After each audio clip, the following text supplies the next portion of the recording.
started this course on 19th February, but this is the first class in the subject. On 19th,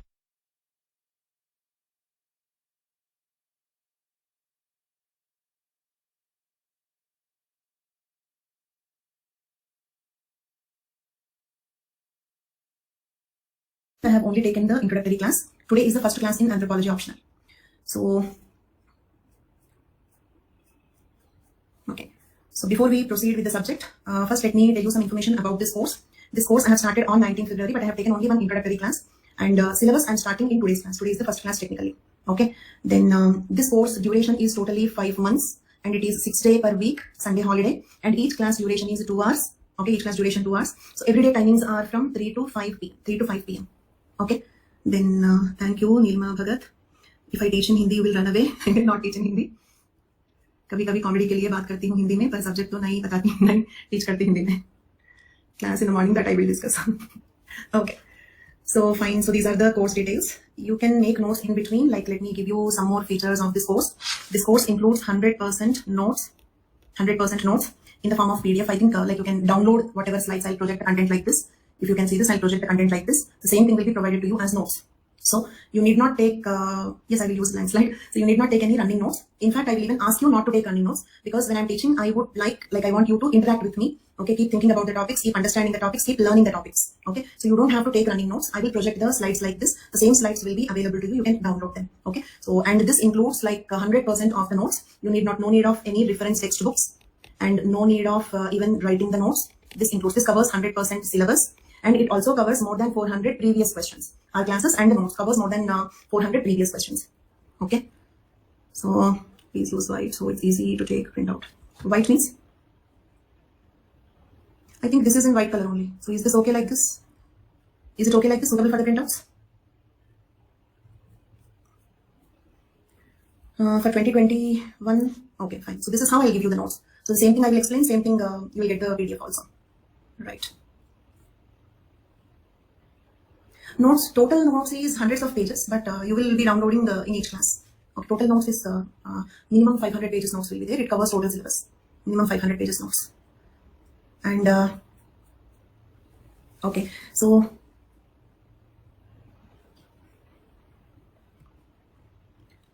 yes, I will make Telegram group.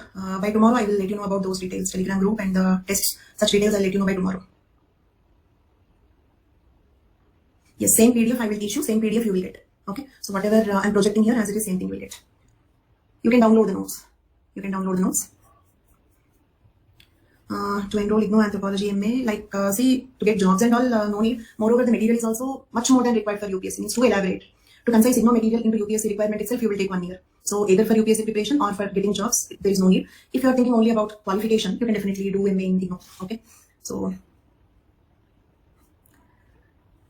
Okay, I will not teach in Hindi, but my English is very, very basic English. Everybody will be able to understand. So I'm 100% sure you will be able to understand, and also try to understand, because like anthropology cannot be like written in Hindi also, like even many technical terms are there. So you will not get good content notes and all in Hindi. So finally you have to write in English only. Okay, so I will teach in very simple English. Everybody will be able to understand. So it will not be a problem at all. I've bought books. Can I read them? No need, but nobody will say that book reading is a bad habit. You can read. There is no harm if you read books. But no need, I will give you all the content in the form of notes. Any form of notes making is time-based, particularly for my course, because I will give you the most concise notes. Okay, so I will give you most of the notes. If you can go through this, most of the notes is in the form of direct flowcharts or points or tables. Okay, so you cannot make notes from that, because every point is important. This is maximum concised. You cannot concise it more. Okay. Please share anthro journals if possible. If wherever needed, I will share any articles or journals. So if you cannot, those students who are writing the 2021 exam, preparing for 2021, from April onwards, you may not be, like as one student is asking, you may not attend the class because you will be busy in prelims preparation. Then the recorded classes will be available. Second thing you can do is you can also take 1 year subscription, 6 month subscription and 1 year subscription. There is a very, very little cost difference. So like when you take 1 year subscription, if you cannot attend classes for 2 months, you can even freshly start the new course when I start in the month of, I still did not decide, but when I start the new course, in that also you can continue. Okay. If you're targeting 2022, then I will suggest 1 year subscription, because I have a habit of updating the content and the notes for every batch. So if there are any updates also, you will get them. So when you're preparing for 2022, I recommend 1 year subscription. Current affairs are less important in anthropology. Okay, it is mostly a static subject. That is the main advantage of anthropology. Okay, so wherever current events are needed, I will give them. And also when you read the newspaper for other GS papers and all, you can also keep observing whatever topics are required for anthropology. Answer writing, I still did not decide. Okay, I will let you know regarding answer writing telegram very soon, probably tomorrow, day after tomorrow. I will inform you. Okay, so now here we will end the general discussions. Okay, because today it's not an kind of orientation class. This is technically the first class in anthropology. First class in anthropology. So I will be starting with yes, let's grab it. Okay, so I will be starting unit 2. Unit 2. In unit 2, we have 5 chapters: marriage, family, kinship, society, culture. Those are the 5 chapters. So today I am starting with unit 2. In that one chapter, that is marriage. Okay, so today we are starting the course with the very first class, that is on marriage. And one more thing, like complete schedule of the course is also given. So I think it is around 4.5 to 5 months, around 122 classes total. So complete schedule, class number and topic is given. 99% the same thing will be followed. Okay, so thank you so much. I'm also happy to guide you. Okay, so for now, like for the time being, I'll take the questions again at the end. Okay, I'll take more questions again at the end. So let us first see some topics about, concepts about marriage. Okay. No, whatever PDF is sufficient, everything will be there in this. So I'm including everything in this because I don't want you to take running notes, because when you are busy in making the notes, you cannot completely understand what I teach. This is what is my belief. So you need not take running notes during the class. Fully concentrate on the class, and I will keep asking you the questions in between. Okay, so keep briskly answering all those questions. No need of taking the notes. There. Yes. Okay. So for some time, let us focus on the topic. Okay. So we are starting with unit 2 in paper 1. In paper 1, unit 2, in that one chapter called marriage. We are discussing about marriage. Okay, so fine. Now, first of all, what is marriage? What is marriage? Okay, and why marriage is marriage unique to human beings or not? It means humans have a social institution called marriage, but do we have a similar social institution in the other animals also or not? So if no other animal is having such an institution, it means marriage is unique to humans. So we will discuss why marriage is unique to humans, the origin of marriage, okay, how the marriage concept originated. So let us discuss all these points. Okay, so first point is marriage is unique to humans. Okay, marriage is unique to humans. When marriage is unique to humans, marriage is originated in the humans. Let us first discuss why the marriage. We are discussing about origin of marriage. Origin of marriage. Okay, so in the origin of marriage, basically, what is the reason why marriage is unique in the human beings? If you observe, humans have erect posture, okay, and 2 small instructions. Whatever words I use, keep using the words in your mind. So if you are in front of me, I would have asked you to say the word out. That is my habit. If any of you were there in any of the previous classes, you better know that. So I will usually ask the people to say the words out. But right now, as you are not right in front of me, keep using the words in your mind. Say the word to yourself. Erect posture, bipedal locomotion. Okay. So the thinker names, Malinowski, Tyler. Keep using the words. Okay. And in between, I will ask you the questions. Second instruction is in between, I will ask you the questions. Keep briskly answering the questions. Third thing, be positive. Don't fear. Anthropology is a very, very simple subject. And I will teach you till you understand every point. 100% every point will be understood. 100% you can learn every point. It's not at all difficult. It is very simple. Okay. So when you are with an impression that it is simple, easy, then it will become comfortable for me to teach. Okay. So we are discussing about origin of marriage. So this part is not there in the form of PDF. I don't know whether you can take this rough work also or not. Otherwise, better you take some running notes for this. Okay. Only for the next few minutes. I'll tell you, you can better take the running notes for this. Okay. So we have erect posture. Okay. We have erect posture. Okay. And also we have bipedal locomotion. Bipedal locomotion means we walk on 2 legs and we stand straight. Okay, we are not walking on the 4 legs. Erect posture, bipedal locomotion. Okay, so because of this, what happened is, like, draw it in the form of a flowchart. Important flowchart, draw it for yourself. Erect posture, bipedal locomotion, right? Then because of that, what happened is pelvic girdle, shape and position changed. The pelvic girdle shape and position changed. Then I hope you are using the words in your mind. Pelvic girdle. Pelvic girdle is like below our vertebral column. It includes the 2 hip bones. And pelvic girdle is a place where our legs are attached to the body.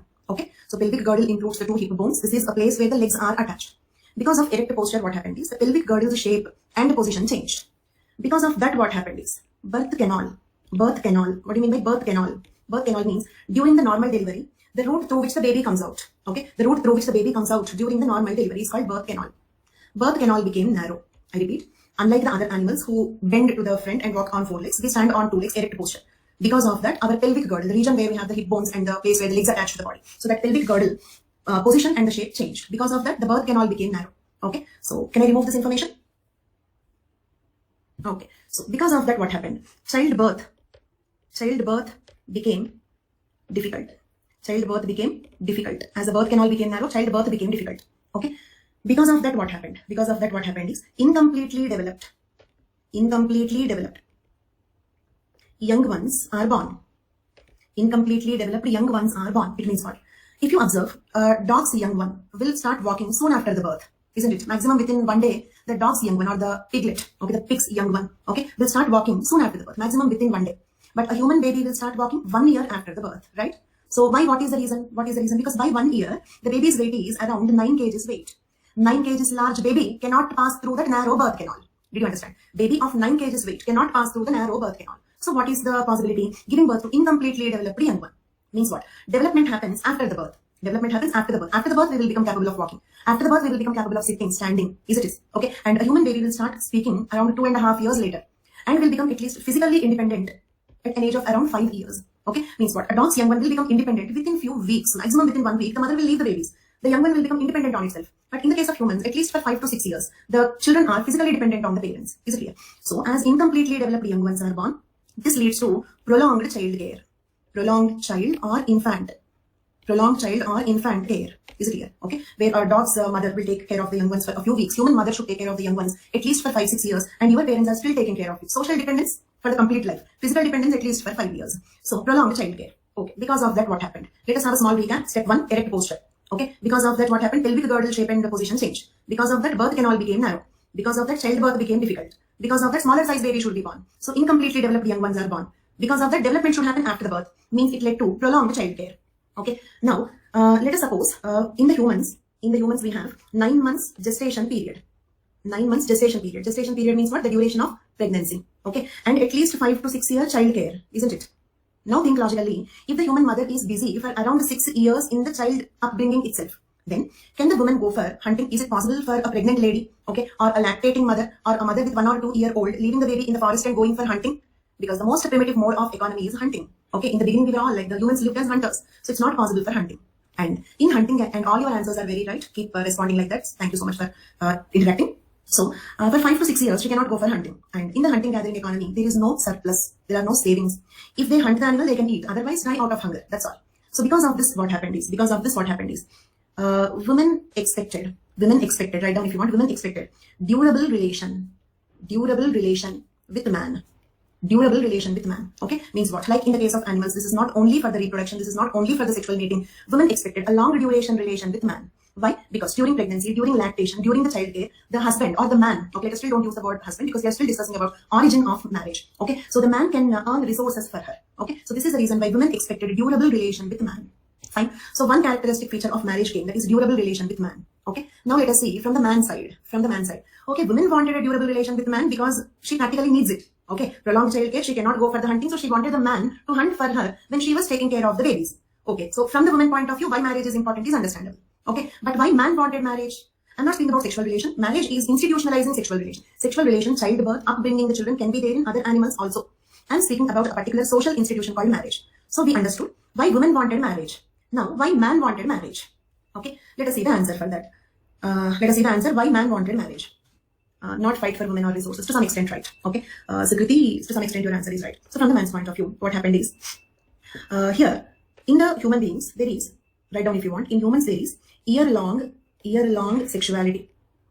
Use the word in your mind. Year-long sexuality means what? Humans are sexually active throughout the year. Means what? There is no breeding season. There is no breeding season. In the case of animals, there will be 1 or 2 months breeding season, right? But in the case of humans, there is no breeding season. Humans are active, so sexually active throughout the year. This is also a unique feature of the humans. Is it clear? So because of this, what happens is, okay, throughout the year, and they lack year-round sexuality. Moreover, okay, they lack a breeding season. They have year-round sexuality. So in general, mate competition is one important aspect. In general, people compete, or even animals compete for food, mate, shelter, right? So now let us leave about food and shelter because the concept is marriage here. So one of the things why the members of the same species fight is because of the mate, one of the reasons. Then, if there is a breeding season, mate competition will be there only for 1 month. But when there is no breeding season, if at all there is a mate competition, the mate competition will be there throughout the year. Is it clear? So from this, what we can understand is, humans have, write down if you want, humans have year-round sexuality. Okay, means no breeding season. No breeding season. So because of this, what happens? Year-long mate competition. Year-long mate competition. Okay, if there is a breeding season, the members will compete for the mate only for 1 month. But when they are sexually active throughout the year they will be mate competition. Throughout the year, if they keep fighting about the mate, how they can concentrate on earning resources, religious, political, economic, all these aspects, social control, all these things will be neglected. So because of this, man expected a fixed mate. Man expected fixed mate, a particular mate. Okay, it can be fixed mate or mates. Fixed mate or fixed mates. If it is fixed mates, then it will be polygyny or polyandry. Okay, so I'm not only speaking about monogamy. Monogamy means breeding season means the season in which they sexually mate with each other.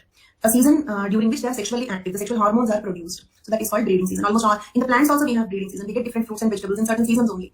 In the living world, almost man is the only organism who do not have a breeding season. We are sexually active throughout the year. So throughout the year, mate competition is difficult. So we have to avoid mate competition. Okay, what is polygamy? I will explain. Don't worry. What is polygamy? I will explain. I'll show you the diagram also. Okay. So man expected fixed mate or fixed mates. Okay. Fixed mate means a particular wife or 2-3 wives. Polygamy means what? A man marrying 2-3 women, more than one woman. A man marrying more than one woman. So it can be one or more than one, but fixed. If it is 2 women, then you need to make it this particular 2 women only, but not the others. Okay. So this is how man wanted fixed mate. So if you observe 2 characteristic features. Okay. What are the 2 characteristic features? One is fixed mate. Second one is long duration bond. And today's marriage system, if you observe, these are the 2 characteristic features, right? These are the 2 important features which makes it an institution called marriage. So this is the reason why the marriage came into existence. Okay. So it means the reason for marriage is erect posture and bipedal locomotion. That is the actual reason. Okay. The root cause behind that. Now let us see the definition of marriage. Let us see the definition and universality of marriage. Before that, do you have any doubts? Are you all understanding? Okay. Thank you so much. Now let us see the definitions and universality of marriage. Questions. I will check the questions later. No, there is no provision of giving only the notes. Please to check as for 2021 exam appearing in 2021. Okay. Current affairs will be included. Similar mating pattern is also observed in certain animals. Possible similar mating patterns. It means some monkeys or apes also have fixed mate and long duration relation, but not as a kind of a social contract and arrangement. Okay, with all these characteristic features, marriage as an institution is unique to humans. What is an institution? That comes much later. What is an institution? I still did not explain. That is in fact a previous question also. Is marriage a social institution? That is a previous question. You will understand once the topic is completed. Okay. Then like some exceptions we can observe, but as a systematic social contract, we don't have marriage as an institution in the other animals. What is a social institution? I will explain a little later. Okay. Then, so now let us see some definitions of what is marriage. Okay. So here I'm just giving you one previous question to understand how they are asking the questions. Define marriage and describe various types of marriage in human societies. Define marriage. What is marriage? And describe various types of marriages in human societies. This is one previous question. Remember the question. So what they are asking in this question? Define marriage and types of marriage. Okay. So now let us see according to Malinowski. Okay, try to remember his name. We will discuss more about Malinowski in our next classes also. Okay, so remember this name, Malinowski. Wherever there are some names or technical terms, I will use the words 2-3 times so that you can even memorize them. So according to Malinowski, marriage is a contract. Contract means what? An agreement. Let us live together from this date onwards. Okay, marriage is a contract for production and maintenance of children. Okay, to produce children and to maintain them. So I repeat, according to Malinowski, marriage is a contract for the production and maintenance of children. Okay, then one more definition. Okay, we have to see more definitions. Around 2 definitions are sufficient. This is one commonly asked question. For any topic, you can observe 10-15 definitions by different anthropologists. So usually students ask me how many definitions we have to remember. In any question, we cannot write more than 2 definitions. So you can remember up to 2 definitions for each concept. If there is only 1 definition, no problem. But if you have some 10-15 definitions, you need not remember all of them. Okay, minimum 1 to maximum 2 definitions for each concept. So I hope you all understood Malinowski's definition. Okay, and one more important thing. Social anthropology is not a subject of facts. It is a subject of opinions. It means what? Malinowski will have one opinion on what is marriage. Louis will have another opinion. Okay, another anthropologist will have one more opinion. Okay, then you may ask me, which one is correct? Malinowski said like this, Louis said like something else. So is Malinowski correct or Louis correct? Nothing like that. There are no facts here. In social anthropology, there are no facts. Each thing is their opinion. Okay, we just have to write 1 or 2 definitions. And which 2 definitions we have to select? Nothing specific like that. Okay, you can choose those definitions which are comfortable for you. Okay, then according to Louis, marriage is a relatively permanent. Relatively permanent means what? Even marriages can break. It does not mean marriage is a permanent bond, but relatively permanent. It's not just mating and giving birth to the children. Relatively permanent bond between permissible mates. Observe this word, permissible mates. Permissible mates means what? For example, in the societies, brother and sister are not permitted to mate with each other, isn't it? Father and daughter are not permissible mates. Okay, mother and son are not permissible mates. Okay, permissible mates means what? Society will accept their sexual relation. Society will not object their sexual relation. They are called permissible mates. So Louis defined marriage as a relatively permanent bond between permissible mates. Right. Now, like this, like we have to write 1 or 2 definitions. And here, the question is what is marriage and types of marriage. Right. So here, let me explain the types of marriage. Okay. Definition of marriage completed. Now types of marriage. As of now, we discussed origin of marriage. Next, we have seen definition of marriage. 2 definitions we have seen. Willingly, I have given only 2 definitions because I don't want to confuse you, giving some 10 definitions, and finally you have to decide which one to write. No need. These 2 definitions are sufficient. Okay. Now let us see types of marriage. Keep listening carefully. I will ask you the questions in between. Okay. We can classify the marriages on various grounds. First one is consanguineous, non-consanguineous. Okay, let me explain the word. First of all, give more attention to the words. Understanding words is very important. Like the word sanguine, memorize the word. The word sanguine means blood. Sanguine means blood. So consanguineous means co. Sanguine, okay, means what? Same blood. Okay, so consanguineous marriages means marriages among blood relatives. Marriages among blood relatives. Okay, but actually this word blood relatives itself is a very technically wrong word, because blood relatives means what? Do you know something? Even the mother and a daughter will not have the same blood. Okay, mother can have B positive blood group, daughter can have A positive blood group. Okay, so blood relatives means what? At least mother and daughter do not have the same blood group. Father and children need not have same blood group. Okay, so blood group means we should not take in biological terms. Here blood relatives means family relations. That's all, family members. Okay, blood relatives means having some biological relation. Okay, so here blood relatives should not be taken in the literary terms. They're not actually sharing the blood. Blood relations in social anthropology means biological relations. Okay, so blood relative as such means only you and a mosquito are blood relatives, or you and a person to whom you donated the blood. If you have donated blood to somebody, then like he is your blood relative. So like you should not take in the biological terms. So marriages among blood relatives is called as consanguineous marriages. So basically marriages can be classified into consanguineous and non-consanguineous, consanguineous and non-consanguineous marriages. So if you marry among your blood relatives or biological relatives, then it is called consanguineous. If you marry anybody outside your biological relatives, then it is called as non-consanguineous marriage. Okay. So in between, I will ask the questions like you keep answering in your mind. Okay. So if it is suitable for answering, you can message that. So what are the two types of marriages based on the blood relation? Consanguineous, non-consanguineous. Right. Now let us see in the consanguineous marriages. Okay. Consanguineous marriages are again two types. First one, uncle niece marriage. Okay, uncle niece marriage. Okay, means what? A girl marrying her mother's brother. A girl marrying her mother's brother. Okay, for the girl, he is maternal uncle. For him, she is niece. Niece means sister's daughter. Uncle niece marriage. Second one is cousin marriage. Cousin marriage. Okay, marriages between cousins. So, what are the two types of consanguineous marriages? What are the two types of consanguineous marriages? Uncle niece marriages and cousin marriages. Okay, yes, right. Now, if you observe, I have drawn the uncle niece marriage like this. Okay, this is uncle niece marriage. Okay, and we draw the diagrams like this. Okay, note down these symbols first. A triangle means a male individual. Note down the symbols. Triangle means male individual. Circle is female. Circle means female. And a man and a woman connected with one is equal to symbol. This means it is marriage. This is marriage. Okay, then from that, if I draw one vertical line and one circle, then it means she is daughter. Daughter. Is it clear? Okay, same way, father, mother, son.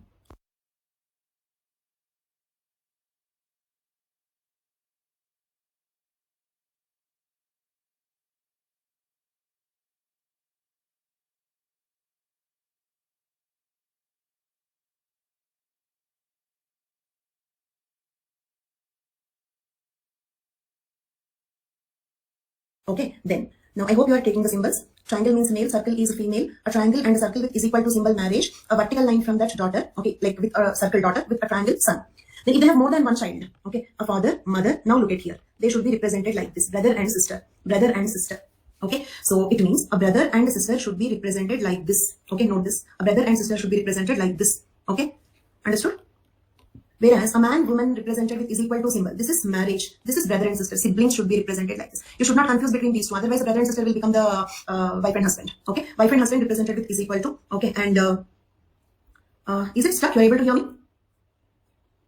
Okay, thank you so much. There. So this is husband and wife. This is siblings. Always remember, siblings should be represented like this, or two sisters. Okay, if you observe, these are two sisters. These are two brothers. This is a brother and a sister. Okay, all these are siblings. Whereas this is husband and wife. Husband and wife. Okay, so I will give you more symbols whenever they are required. For now, these symbols are sufficient. Okay. Okay. Now listen. I give you some letters. Okay, the letters to represent. Okay. So W for wife. Okay. H for husband. Remember them or write if you want. H for husband. Okay. B for brother. Okay. S for son. S for son. Right. So S letter is already given for son. Right. Okay. S letter is already given for son. So sister, for sister, we cannot use the letter S. If we have to represent sister, you cannot use the letter S. We have to represent sister with a letter Z. Okay, sister is represented with the letter Z. Actually, this is the only thing that you have to remember. Remaining all are the starting letters of those words. Okay, W wife, B for brother, S for son, D for daughter, U for uncle, A for aunt, A for aunt. Okay, so only one thing that you have to carefully remember is Z means sister. Okay, then now if I have to write mothers, look at here. If I have to write mothers, brothers, sister. Okay, or mothers, brothers, daughter. Mother's brother's daughter. Okay, tell me the what? How can you write this? Mother's brother's daughter. Mother's brother's daughter, not WBD. MBD. We can write this as MBD. Mother's brother's daughter can be represented as MBD. Okay, and mother's brother's daughter. Okay, so can be represented as MBD or father's sister. Okay, now quickly keep responding. Father's sister's son. FZS. Mother's sister's daughter.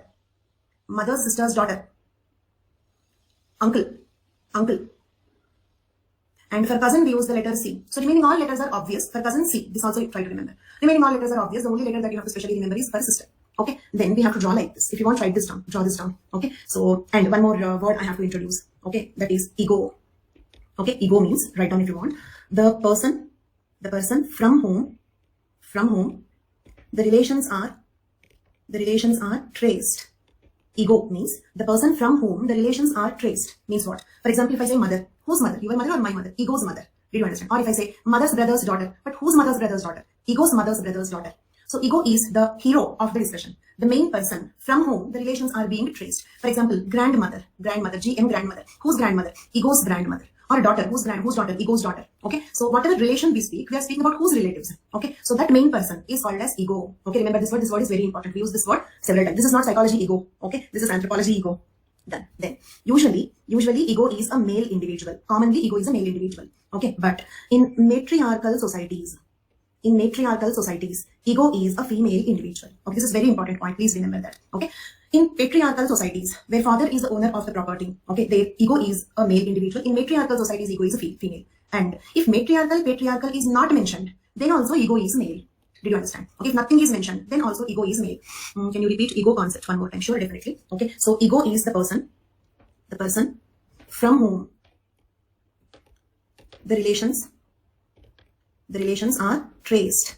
Okay, ego is the person from whom the relations are traced. Means mother's brother's daughter. Means whose mother's brother's daughter? Ego's mother's brother's daughter, or ego's father's sister's daughter, or ego's grandmother, or ego's wife. Okay, so we are speaking about whom, the hero character, about whom we are discussing. That person is called as ego. Okay, this is not psychology ego, this is anthropology ego, the main person from whom we are tracing the relations. Okay, and as I told you, in patriarchal societies, ego is male.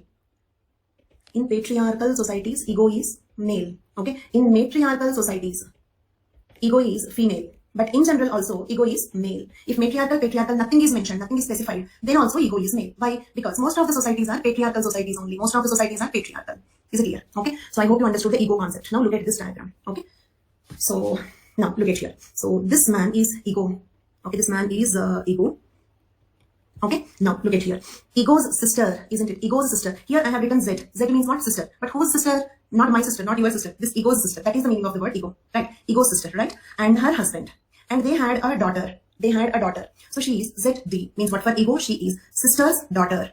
Sister's daughter is called as niece. Sister's daughter is called niece. And for her, he is uncle. Maternal uncle. Isn't. Now look at from the girl's side. Okay. From the girl's side, you tell me, for this girl, all of you please, for this girl. Okay. What is his relation?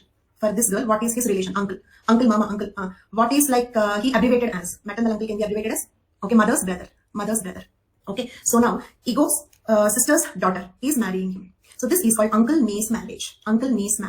Done. So this is how we have to draw the diagrams. In marriage, family, kinship, we can draw so many such diagrams that will make our answer attractive. I hope you remember the question. Okay, I gave you one previous question from this topic. And one more thing, I promised you. And today, from my side, I am giving you two promises. One is 100% syllabus will be completed. 100% syllabus I will not leave, except like, okay, let us take some 99% of the syllabus will be completed, because there are some 1% very easy topics. Okay, like for example, westernization, modernization, everybody knows that. Very general topics where I don't have anything to explain. So such topics, after consulting you, I may leave, but 99% syllabus will be completed. And also I will discuss more than 400 previous questions as a part of the discussion, like we are doing. For example, right now the question we are simultaneously discussing is define marriage, right? Types of marriage. Okay, then, okay, this is uncle niece marriage.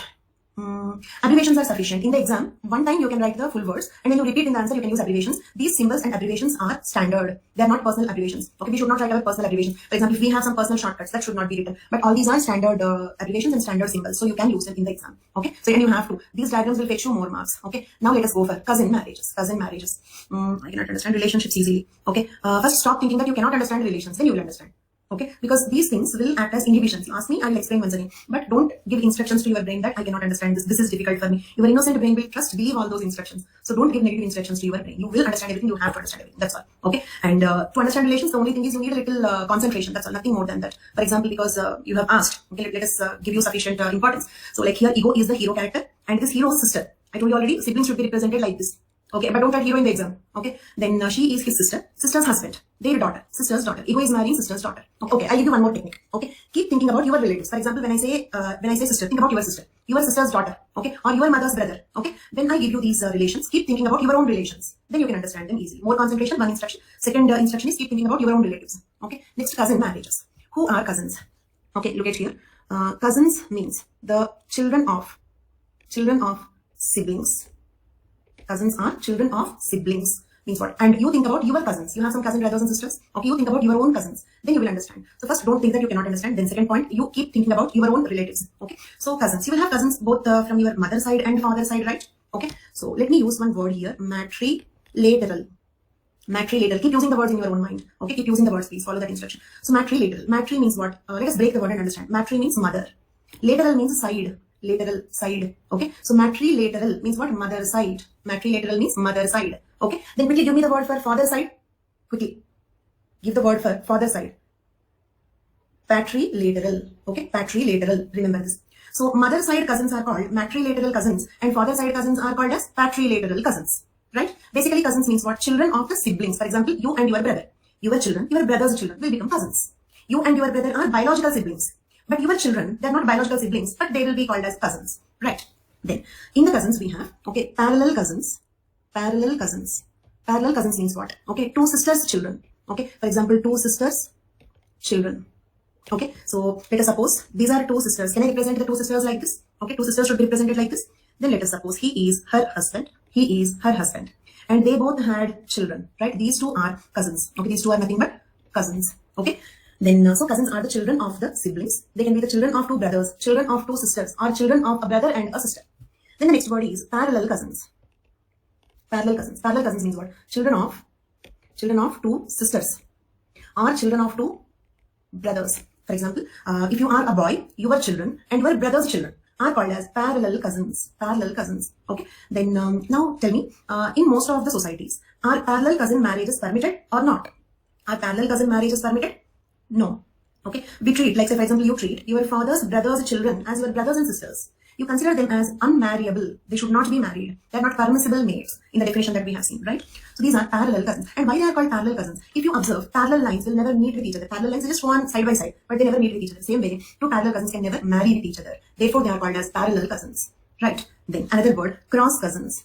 Cross cousins means they can cross. They can cross means they can mate with each other. They can get married. Okay, means what? Say for example, a brother and a sister's children. A brother and sister's children. Okay, for example, if you are a boy, your children and your sister's children are okay. Like your brothers and sisters. Okay, and your father's sister's children. Your father's sister's children are mother's brother's children. Mother's brother's children. They are called as cross cousins. Brother sister children are called cross cousins. I hope these three words are clear for you. Parallel cousins. Okay, cross cousins. Okay, and matrilateral. Matrilateral. Patrilateral. If these four words are clear, now I will ask you some questions. Quickly respond. It means what? I'll tell you the relation. You have to tell me the name of the relation. Using all these four words, matrilateral, you have to tell whether it is matrilateral or patrilateral. And you should also say whether it is parallel or cross. Okay? Now, everybody please. If ego marries his mother's brother's daughter. Okay? Tell me the name of such marriage. Cross, okay? Yes, exactly. Yes, cross cousin, matrilateral. Now club both the words. The complete word is matrilateral cross cousin. Did you understand the point? I expect you to tell like this. Matrilateral cross cousin. Some of you answered cross cousin. Some of you answered matrilateral. But next question you answer like this. Matrilateral cross cousin. Done? Okay. One more question I will give you.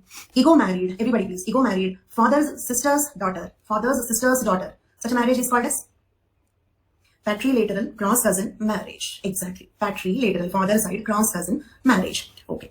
Very good. Wonderful. Great. Fine. Now one more question. If ego married father's brother's daughter. Father's brother's daughter. Wonderful. Very good. Patrilateral parallel cousin marriage. Patrilateral because father side relative. Parallel cousin because father's brother. Okay, they both belong to the same sex. Of two brothers' children. Patrilateral parallel cousin marriage. Very good. Thank you. Last one. If ego married mother's sister's daughter, then mother's sister's daughter. Mother's sister's daughter, not cross. Matrilateral parallel cousin. Okay, very good. Thank you so much. Now let us see the diagrams for them. Okay, look at here. Very good, very good. So look at here. This is matrilateral cross cousin marriage. Matrilateral cross cousin marriage. Okay. So here, if you observe, he is ego. Ego, right? Father, mother, ego. And keep answering in your own mind for some time. She is ego's mother, isn't it? And mother's brother should be represented like this. If you observe, these two are not connected by an is equal to symbol. Okay. So this symbol means siblings. So ego's mother's brother. Okay. Mother's brother's wife and their daughter. So she is mother's brother's daughter. So ego got married, is equal to symbol. Is equal to symbol means marriage, right? Ego married mother's brother's daughter, MBD. Okay. When ego marries his MBD, mother's brother's daughter, then it is called matrilateral mother side cross cousin marriage. Right. Done. Then. Now, next one. Patrilateral cross cousin marriage. Father side cross cousin marriage. Okay. Ego. If you observe, ego's father, and you should be drawing the diagrams like this. They're very simple if you understand. You just have to know the symbols and the letters. You can easily draw. And one more technique is, mostly don't copy. Try to draw these diagrams on your own. Okay. And later you can check them, but don't copy. Draw on your own and then like you can check whether what you have drawn is correct or not. Okay. So, patrilateral cross cousin marriage. Ego's father. Okay. Ego's father's sister, her daughter, father's sister's daughter. When ego married his father's sister's daughter, then we call it as patrilateral cross cousin marriage. Done. Then next one is, look at here. This is matrilateral parallel cousin marriage. Matrilateral parallel cousin marriage means ego's mother, mother's sister. Why? Because it is a parallel cousin marriage. So mother's sister. So which side parallel cousin? Mother's side. So mother's sister we have taken. And their daughter, mother's sister's daughter, MZD. When ego marries his MZD, mother's sister's daughter, then it is called as matrilateral parallel cousin marriage. Okay. Then, are you all understanding? And one more thing, you can also ask me to slow down or speed up because different batch requirements are different. So if you feel I'm going too fast, you can message me to slow down. If you feel I'm like going too slow, you have understood long back, but still I'm explaining, then you can say speed up. Okay, these two instructions are possible. I will use speed up, but this is like being the very first class, and I want everybody to, I wanted to make sure that, okay, yeah, and gradually I will speed up. I'm a bit slow, I know today I'm slow, willingly I'm slow because today is the very first class, and I will gradually increase the speed once you get used to my way of teaching. Then this is patrilateral parallel cousin marriage. Ego's father, father's brother, their daughter, father's brother's daughter, patrilateral parallel cousin marriage. Okay. So now, if you observe, like we completed this classification that is based on whether it is consanguineous or non-consanguineous marriage. Now let us move on to another classification that is based on the number of spouses, right? This is based on the number of spouses. Okay. Yeah. Okay. So based on number of spouses, the classification is like this. Okay. First of all, let us understand a few words here. Okay. Gamy. The word gamy means fusion. In this context, marriage, right? Then the word gynae is usually used for women. You might have heard the word gynecologist, gynae is related to women. Same way, andry, okay, means something related to men. Okay. Then poly means many, mono means one, bi means two. Okay. So these are certain basic terms. So if you remember these words, you can build so many words based on that. Okay. So firstly, monogamy. This is the most common form of marriage. Throughout the world, the most common form of marriage is monogamy. And like no specific examples throughout the world, okay, leaving the other marriages. It means if you remember the examples for other types of marriages, okay. So in remaining all societies, we can observe monogamy. Okay. So what is the most common form of marriage? Most common form of marriage, monogamy. Next, polygyny means what? One man marrying several women. How do we represent like this? We can represent one man, one wife, another wife. This is how we represent polygyny, right? Examples, these are the tribe names. Gond tribe, Nagas, Bhil tribe, Santhal tribe, Chenchu tribe, Gond, Naga, Bhil, Santhal, Chenchu are the tribal societies where we can observe polygyny. Okay, then next one, polyandry. How do we represent polyandry? One woman marrying more than one man. That is called polyandry. Is it clear? Then polyandry is rare when compared to polygyny in general. So let us suppose even today also, even in the modern societies also, a man having like let us suppose in general we hear that some of our neighbor is having two wives. Okay, same way we hear news that some of our neighbor is having two husbands. Which one we in general consider as very odd? Who is socially more criticized?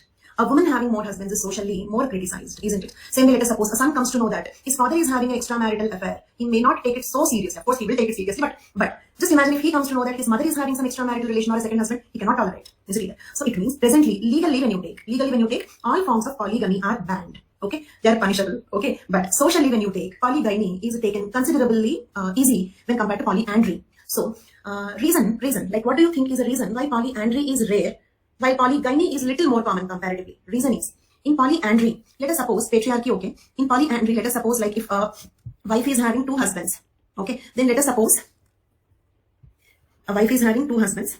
Let us suppose like she is having one son with this husband and one more son with this husband. Okay, let us name them as A and B. Okay, now she is having two children. Now she is having two children. Okay, but it is impossible to say. And you may tell me we can tell using DNA testing, using blood testing. That is all in today's world. But we are speaking about how the tradition started. Okay, we are speaking about the origins. In today's world, we may know who is the biological father using DNA testing or blood testing, etc. But is it practically possible every time a father inherits his property? Okay, will the father say, bring your DNA testing certificate, then only I will give my property to you? It's not happening like that, right? Okay, so we never do such things, right? So in the case of, especially in the beginning days, in the olden days, that DNA testing, blood testing were not there at all, and features are misleading. Okay, maybe both the sons are like that of the mother, or both of them are like some maternal grandmother or some uncle. Is it clear? So in such case, only based on the features without benefit of doubt, knowing who is the biological son is impossible. Okay, especially when we did not have technological advancement. Even with the technological advancement, it's not practically possible to do the DNA testing and then give the property. Right? In some disputed paternity cases, we may do that, but practically does not work out in each case. So in polyandry, if a woman is having two sons with two husbands, none of them, see for example, B wants to hand over his property to his son, but how can B know who is his biological son? Okay, he may have some understanding, but without benefit of doubt, he cannot know who is his biological son. So without doubt, how to know who is the biological son? That is possible only when a woman marries only one man. If a woman marries only one man, then there are no alternatives. Whatever sons they have, definitely they are his sons only. This is the reason why polyandry, okay, is not common since the beginning. Polygyny to some extent is common, but polyandry is not common since the beginning. Okay, then and please don't message irrelevant things, because already with the relevant messages it is slightly distracting. Okay, so please don't don't keep chatting with yourselves. Okay, and don't chat about some other courses or some other teachers, because every message that comes is giving me a slight distraction. Okay, in such case, if I stop checking the messages, to avoid distraction, if I stop checking the messages, if there are any important messages, then I will miss them out. So please take the course seriously. Don't message irrelevant things. This is one humble request to all of you. Okay, then that will help the course a lot. I can stop the comment, but it is better if I keep them active. I can definitely stop the comments, but I want the class to be interactive. So the only request is no irrelevant messages. That's all. Okay, fine. Now, so polyandry, rare among tribes of India. Okay, rare, okay, but sometimes possible. Then the examples: Toda tribe of Nilgiri Hills, Toda tribe of Nilgiri Hills, Memba tribe of Arunachal Pradesh, Khasa tribe of Uttarakhand. Okay, Toda of Nilgiri Hills, Memba of Arunachal Pradesh, Khasa tribe of Uttarakhand. These are some examples where polyandry is observed. Okay, then polygynandry. Polygynandry means what? Look at here. Polygynandry means, let us suppose a man married two women. So it became polygyny, and she is also having two husbands. So for her it is polyandry. For him it is polygyny. So such a marriage is called as, name such marriage, all of you. What is such marriage called as? Man having two wives and the wife is also having two husbands. Polygynandry. Very good, wonderful. Okay, fine. So polygynandry, polygynandrous family is observed in Toda and Khasa. Polygynandrous is observed in Toda and Khasa. Okay, now let us see more such terms. Okay, look at here. This is sororal polygyny. Okay, for this I'll give you a few more words. You know, maternal means mother, right? Paternal means father. Same way. For brother, which word we use? For brother. That is also very common. Not letter. Like maternal, mother maternal, father paternal, brother fraternal. Brother fraternal. Okay, fraternal means brother. Remember this, fraternal. Okay, same way. A word for sister, not letters, symbols. Yes, those tribes are still present. Okay, so for sister we use the word sororal. For sister we use the word sororal. Okay, and we have group marriages also. Saurabh, I will come to the group marriages little later. Okay, all types of marriages are not completed yet. So for sister, the word is called sororal. Is it clear? Now let me give you some more types of, based on these words you can easily understand. Look at here. This is called fraternal polyandry. Fraternal polyandry.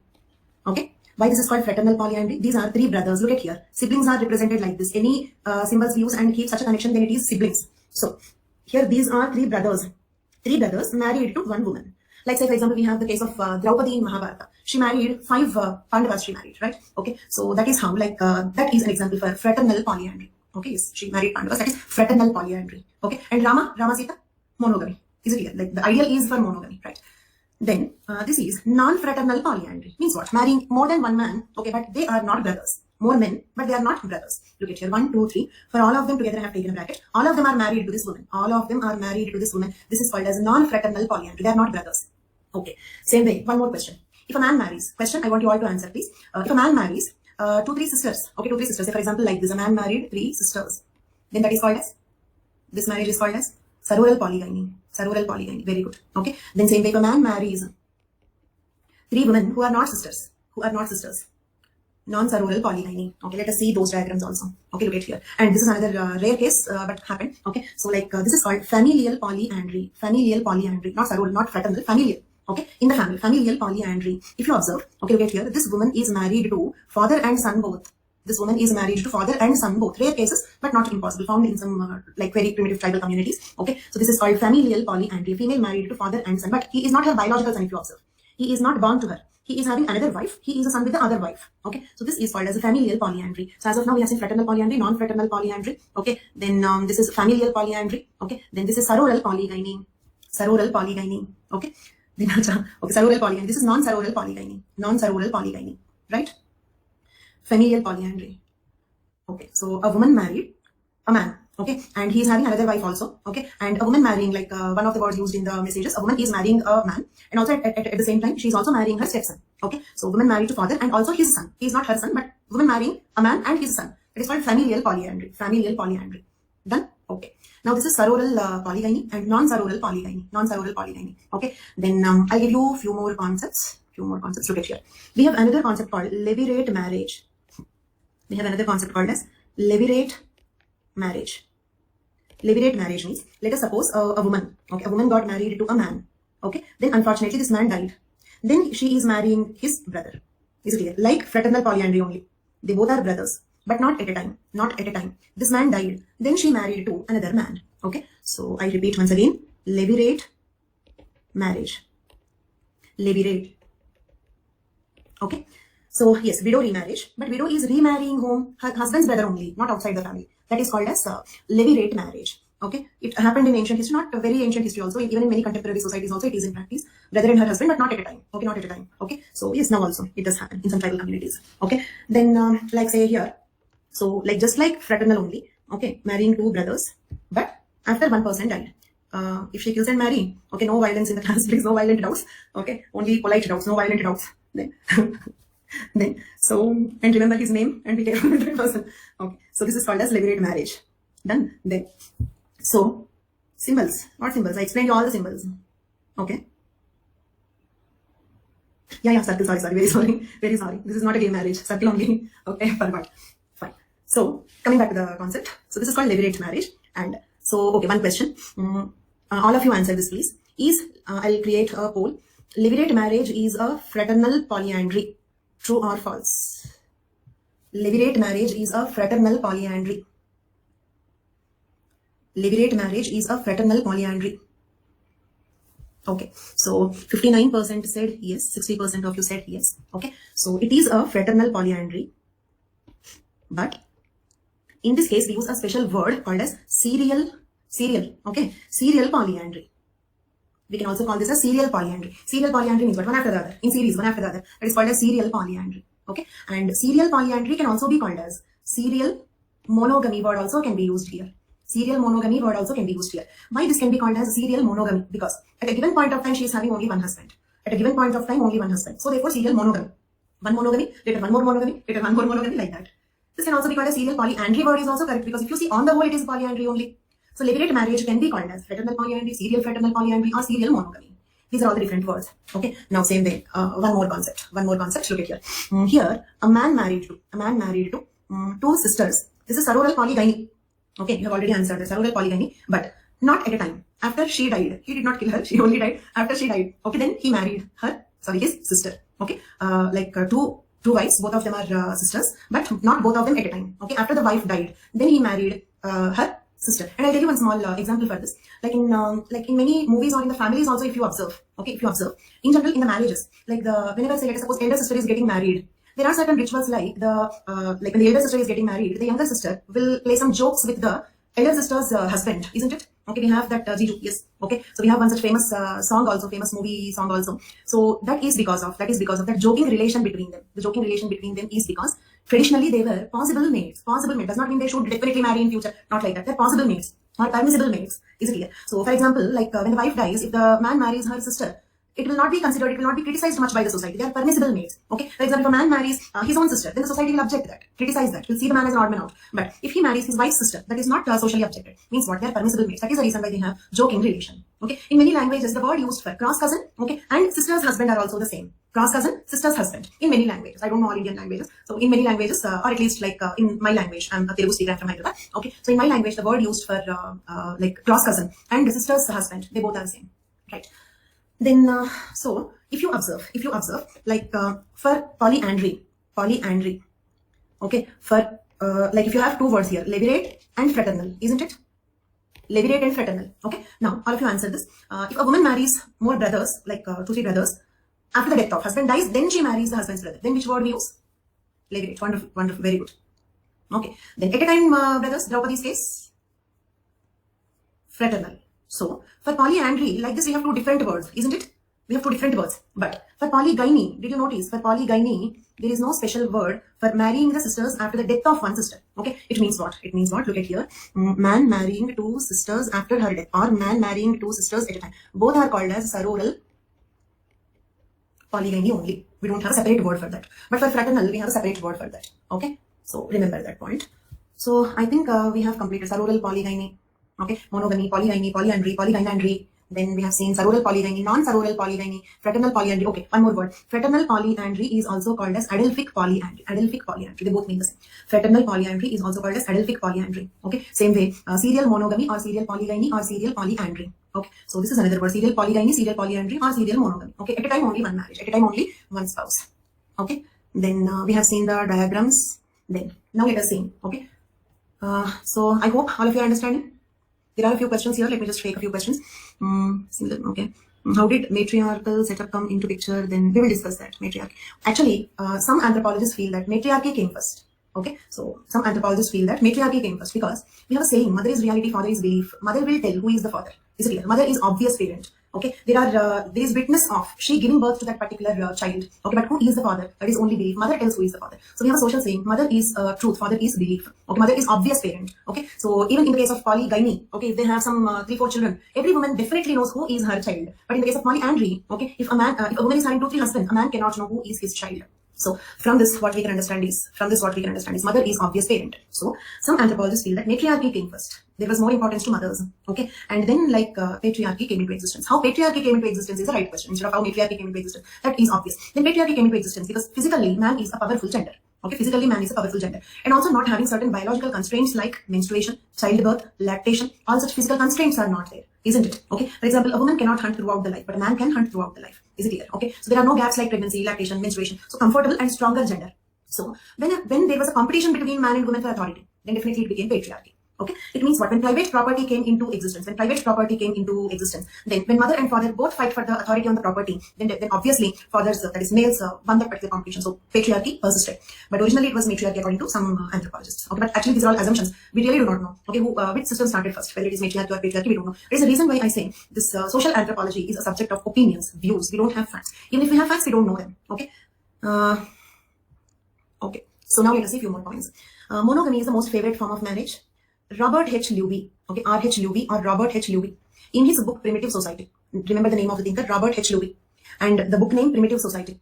Robert H. Lewey, in his book Primitive Society, stated that in every human society, the number of male and females is approximately equal. Okay, number of males and females is approximately equal, 50-50. Then you may ask, we don't have 50-50, we have a skewed sex ratio. That is because of female feticide and infanticide. Okay, so if we don't have such traditions, biologically, naturally, male and female will be 50-50 equal. Okay, so now tell me, leave biology, sociology and all. Mathematically, which marriage works out? Monogamy.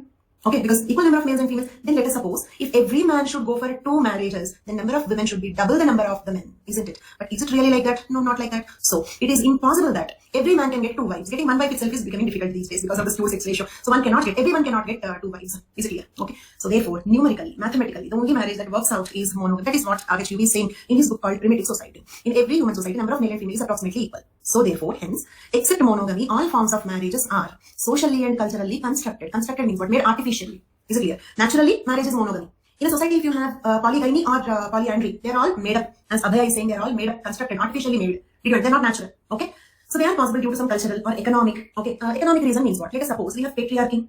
In a patriarchal society, son is a prophet. Son is considered as plus, daughter is considered as minus in patriarchal society. So they are trying to kill the female fetus, isn't it? Okay. If the female fetus itself is profitable, why do they kill the female fetus? It's not because they don't like the female baby, they're biological parents to both. Then why it is happening? That is economic reason. Okay. If they have a girl child, then they have to spend expenditure on her education. Okay. And on her marriage.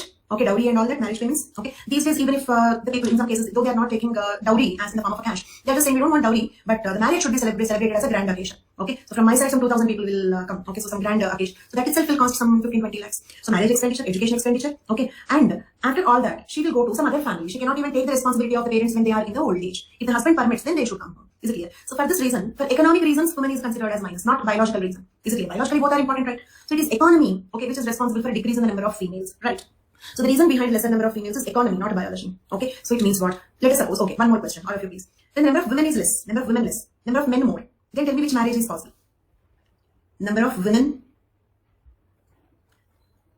Very good, right answer. I repeat the question for the others. Number of women is less, number of men is more. Which marriage is possible?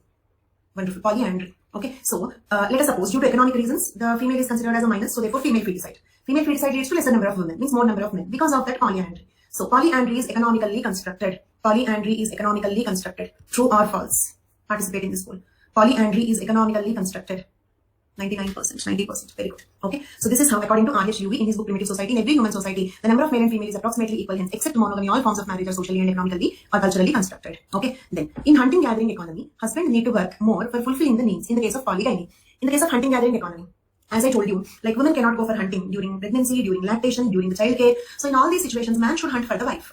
Just imagine his condition if he is having some four wives, some 10 children. Okay. Then for 15 people, for 14, 15 people, he need to hunt every day. Okay. He need to hunt every day for 14, 15 people. It's not possible. So when the economy is hunting gathering, polygyny does not work out. Polygyny does not work out. Okay. Moreover, hunter-gatherer societies are nomadic in nature, means they keep moving from one place to the other. For moving from one place to the other, monogamy is suitable because small family units can easily move together. Okay, so like for hunting-gathering economy, it means what we are checking is for what type of economy, what type of marriage is suitable. From this, can I also draw one conclusion that, okay, the mode of economy decides the type of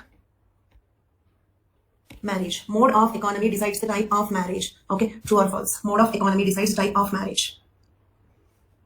Okay, so if the mode of economy decides type of marriage, right now we are discussing what is what type of economy suits which type of marriage. As we already understood, hunting-gathering societies, polygyny does not work out. Polyandry also does not work out because they do not give a large family units. Because moving together in the nomadic lifestyle becomes difficult. Okay, next, in advanced food-gathering societies or agricultural societies, there emerge hereditary wealthy headman, landlord, headman, chief, or king to that matter. And also, if you observe, one point, important point is, even in some societies, if polygyny is permitted, everybody cannot go for polygyny. Polygyny will be a luxury of the rich. For example, in history, the kings had hundreds of wives. When a king is having 100 wives, it is at the cost of 100 men not having one wife also. Did you understand my point? Okay. Basically, men and women are equal. So when a wealthy man is able to afford wives means what? There used to be a practice called bride price or bride wealth. So kings or wealthy headmen or the landlords or the chiefs could pay more bride price so they could get more wives. Is it clear? So yes, right example, Krishna. So that is how, like rich men had more wives at the cost of poor men not having a wife at all. Okay, I'll give you one more statement and participate in the poll. Polygyny also leads to polyandry. Polygyny also leads to polyandry. True or false? Polygyny also leads to polyandry. Yes, 80% of you. Yes, polygyny can lead to polyandry. Let us see how polygyny leads to polyandry. Okay, let us suppose a rich man is getting 100 wives. The king got 100 wives. Okay, it means around 100 men. Okay, not exactly in the numerically appropriate terms. So 100 men did not get, like there is a deficit of 100 women here, isn't it? So here what happens is a few poor men what they do is, like when they cannot pay the bride price, complete bride price for one wife, 2-3 brothers will share the bride price and get a single wife. 2-3 brothers will share the bride price. Means they together will get the same wife, single wife. Okay, so that is how, like polygyny can lead to polyandry. Compensation. One man got 100 wives, so 100 men should share the wives. So that is how polygyny can lead to polyandry. Okay, so okay, now in advanced food gathering societies we have seen this. Now let us move on to this. Okay, in advanced agricultural societies with more surplus prefer polygyny as the household is large. Okay, presently we have domestic helps or machinized domestic work, like we have vacuum cleaners, we have dishwashers, we have washing machines, we have mixer grinders, we have so many machines to work in the home today. But traditionally, okay, the wife used to do the complete work in the home. In those days, when polygyny was a regular practice, a wife used to demand the husband, why don't you bring more wives? I'm unable to do the entire work all alone. Okay, you cannot expect that today, but traditionally this used to be a demand because household work was difficult. It was not machinized, and there was no culture of having domestic helps from the outside. Everybody used to do their own work, okay, without the help of the machines. So, in advanced agricultural societies where the family size is very large, a single wife cannot do the complete household work. So, polygyny is suitable there. He says, here he means RHUV, says that the practice of polygyny is found among Eskimos. Okay, let us see why. Eskimos work as hunters of fish in the Arctic Sea. Eskimos work as hunters of fish in Arctic Sea. Listen to this carefully, interesting. When they go for fishing in the Arctic Sea, quite risky, right? So, they may lose their life. They may not come back.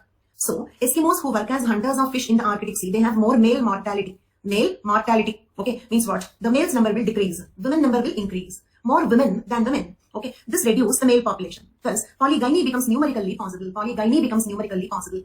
Okay, so according to RHUV, Eskimos example, who work as hunters of fish in the Arctic Sea, when they go for fishing, they may meet with some accident, they may die. So this will have more male mortality. So that reduces the number of males, means proportionately the number of females is more. So numerically polygyny is possible. So here polygyny is because of the economy of fishing. Here polygamy is because of the economy of the fishing. So two conclusions here are economy. Eskimos are like one group in the polar region. Okay, and like all Eskimos need not be the hunters of fish in Arctic Sea. They may have other occupations also. There are different groups of Eskimos. Okay, then. So so from this discussion, one conclusion is mode of economy determines the type of marriage, and monogamy is the only natural form of marriage. Living all marriages are socially or culturally constructed. Okay, so he says, as in polyandry, one is required to pay more bride price. Polygamy is a luxury of the rich. It is said that some African monarchs and Indian kings have been reported to have hundreds of wives. Some African monarchs and Indian kings had hundreds of wives. Okay, then so there is a wide prevalence of polyandry among Todas of Nilgiri due to marked excess of men over the women due to the practice of female feticide. In Toda tribe, there is female feticide or female infanticide. So number of females reduces, number of males increases. So this leads to a practice of polyandry. Okay, then I hope all these examples are clear. With this we completed. Okay, two classifications I think. Okay, if you observe. We completed classification based on consanguineous, non-consanguineous. We completed classification based on number of spouses. These two yet to be discussed. I will continue the types of marriages in the next class, which is tomorrow. Tomorrow same time, 3 to 5 p.m. Okay, so I hope you all understood the class and I hope you all liked the class. Tomorrow 3 p.m. 3 to 5. No, not tomorrow. Sorry. Tomorrow Sunday, day after tomorrow 3 p.m. I'm very sorry. Tomorrow Sunday. Tomorrow Sunday no class. From day after tomorrow onwards, you will have regular classes every day 3 p.m. Thank you. Thank you so much. Okay, thank you so much.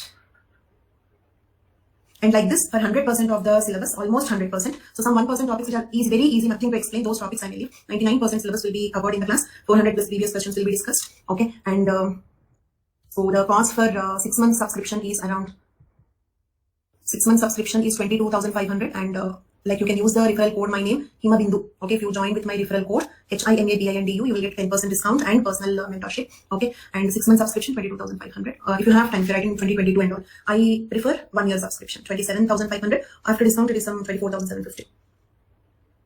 Okay, thank you. No reference books. If you are joining in my course, I'll give you the complete notes. The notes is made after referring the reference textbooks only. Okay, all reference textbooks I have read before making your notes. So notes is 100% sufficient. I'm calm. Okay. How to contact? I still don't have answers for a few questions, but I will soon come up with answers. Fine. Okay, that's all for today's class. Thank you all so much. So let us meet again on Monday 3 p.m. Okay, thank you all. Bye. Good evening.